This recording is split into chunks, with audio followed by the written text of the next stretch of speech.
Welcome to ClearTask. Today I will show you the fastest and cleanest way to merge two PowerPoint presentations into one single file without losing your design or formatting. Let's dive right in. First, open your main PowerPoint presentation. This is the file where you want to add the new slides. Next, look at the thumbnail pane on the left. Click exactly where you want the new slides to appear.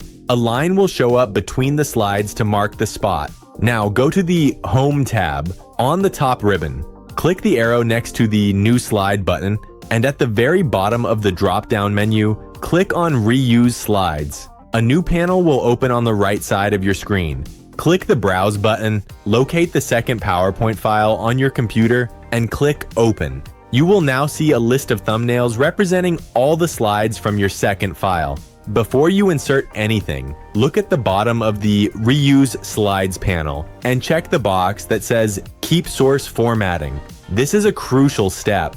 If you skip this, your imported slides will force themselves into the design of your first presentation, which usually messes up your colors and layouts. To insert just a few specific slides, simply click on the ones you want. They will instantly drop into your main presentation. If you want to merge the entire file, right-click on any slide thumbnail in the right panel and select Insert All Slides. And that is it. You have successfully merged your presentations. You can now close the right panel and save your updated file. If you found this tutorial helpful, please hit the like button and subscribe to ClearTask for more straight-to-the-point tech guides. Thanks for watching.